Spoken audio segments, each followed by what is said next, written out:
अस्सलाम वालेकुम फ्रेंड्स, मेरा नाम है अदनान उमर और मैं एक दफ़ा फिर मेडिसिन पर तफसीली वीडियोस बनाने का सिलसिला शुरू करने लगा हूँ। तो सियासत की वजह से पहले ये काम छोड़ दिया था। उससे पहले भी आप लोगों ने काफ़ी वीडियोस देखी हैं जो कि हमने बनाई थी और लोगों को आगाही दी कि ये मेडिसिन किस लिए होती है, ये किस लिए होती है और इसको कौन से मरीज़ इस्तेमाल कर सकते हैं और इस मेडिसिन को कौन से मरीज़ नहीं इस्तेमाल कर सकते और मेडिसिन के फ़ायदे और कुछ मेडिसिन के हमने उनको बताया था कि ये कहाँ पे इस्तेमाल हो सकती है, कौन सी चीज़ है। तो आज जिस मेडिसिन के बारे में हम बात करना चाहते हैं वो एक बहुत ही कॉमन और आम मेडिसिन है और वो हर घर में आती है और हर किसी ने तकरीबन खाई हुई है। अगर खाई नहीं तो फिर भी हर किसी ने वो देखी ज़रूर है। तो वो मेडिसिन है जो है उसका नाम पैनाडोल है। ये गोली पैनाडोल है।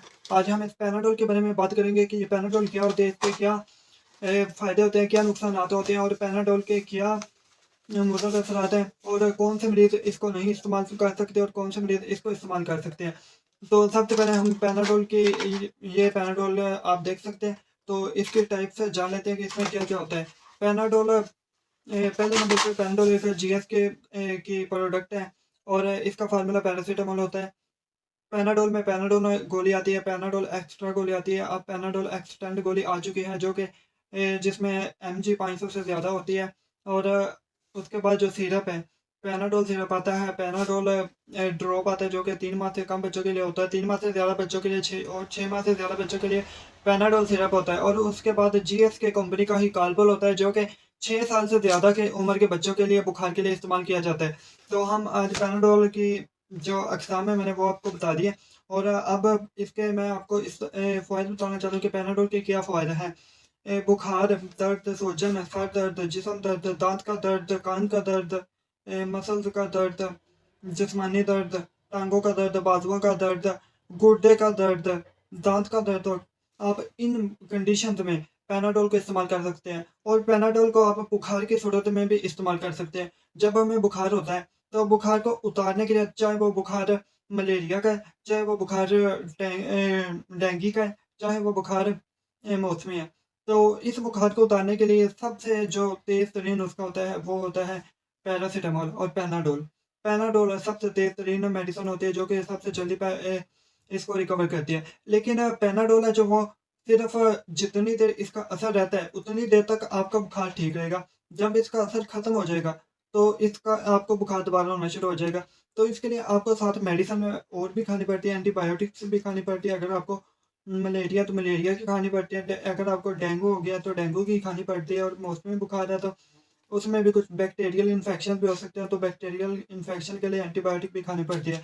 लेकिन वक़्ती तौर पर और बुखार जब हो रहा हो या हो जाए और डॉक्टर को भी चेकअप कराने की में टाइम लगना हो, तो फिर आप लोग पैनाडोल गोलियाँ इस्तेमाल कर सकते हैं। और अब बात है कि पैनाडोल गोली को किस तरह इस्तेमाल किया जा सकता है और ये कौन से मरीज़ हैं जो इसको नहीं इस्तेमाल कर सकते और इसके नुकसानात मैं आपको बताता हूँ। तो इसके पैनाडोल खाने से अक्सर कुछ कंडीशन तो हो जाती हैं जिनमें लोग डर जाते हैं। तो इसमें सबसे पहले जो इसका नुकसान है या इसका जो जिससे लोग डर जाते हैं वो ये है कि पसीना ज़्यादा आता है। जी हाँ, पैनाडोल से पसीना ज़्यादा आता है। ये पसीना जो ज़्यादा आता है, पैनाडोल के अंदर पैरासिटामोल होता है और पैरासिटामोल जिस्म के अंदर से पानी है का खराज करता है, पानी को बाहर निकालता है और जब पानी बाहर आता है, पसीने की शक्ल में या पेशाब की शक्ल में, तो हमारे जिस्म का जो बॉडी टेम्परेचर होता है, जो हमारा बॉडी टेम्परेचर दर्जा हरारत तो होता है, वो ऑटोमैटिकली कम होना शुरू हो जाता है। तो इसलिए ये पसीना पैनाडोल की वजह से आता है और सर्दियों के मौसम में भी पैनाडोल यूज़ करने से पसीना आ जाता है, तो इसमें कोई टेंशन वाली बात नहीं है, पसीना आना एक आम बात है और बुखार जितना ज़्यादा पसीना आएगा उतनी जल्दी ख़त्म होगा। और दूसरे नंबर पे आता है ये पेशाब, पेशाब भी ज़्यादा आता है, पेशाब का कलर चेंज हो जाता है और इसके भी कोई ये कोई नुकसानदा बात नहीं है क्योंकि जितनी मेडिसिन की जिस्म को ज़रूरत होती है, वो हमारी स्मॉल इंटेस्टाइन से हमारे मैदे में रेफ़र हमारे खून में शामिल हो जाती है और बाकी जो एक्स्ट्रा मवाद होता है वो बाहर ज़ाया हो जाता है। तो इसलिए ये जो पेशाब का कलर पीला हो जाता है, येलो हो जाता है, इसकी कोई परेशानी आपने नहीं लेनी। और हाँ, इसके साथ मैदे के अंदर आपको गैस हो सकती है, मैदे के अंदर आपको दर्द हो सकती है, मैदे के अंदर आपको सोज़िश हो सकती है, उल्टी आ सकती है, मतली आ सकती है, घबराहट हो सकती है या चक्कर भी आ सकता है, अगर आप इसके ज़्यादा मिकदार इस्तेमाल कर लें तो। अब बात करते हैं कि ऐसे पेशेंट के जो पैनाडोल को नहीं इस्तेमाल कर सकते, ऐसे मरीज़ जिनको पैनाडोल नहीं इस्तेमाल करनी चाहिए, तो उनमें सबसे पहले आते हैं दिल के मरीज़। दिल के मरीज़ जिनको दिल का हार्ट प्रॉब्लम्स होती हैं और डॉक्टर ने कुछ मखसूस मेडिसिन उनको बताई होती हैं कि आपने ये खानी है, इनके अलावा आपने कोई मेडिसिन नहीं खानी।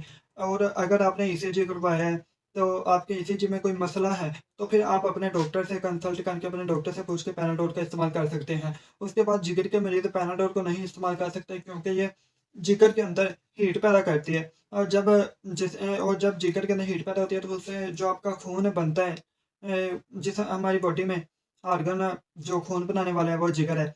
और जब जिगर के अंदर हीट ज़्यादा हो जाती है, तो उस वजह से हमें जो खून है हमारा वो ज़्यादा हीट अप हो जाता है, हीट अप खून बनता है, और जिस वजह से हमारे चेहरे पर दाने वगैरह निकल आते हैं। और अगर आपने अपनी तरफ से एलएफटीज़ या और कोई इसके आरएफटीज़ या इसके और कोई टेस्ट करवाए हैं, तो आप इसको ना इस्तेमाल करें।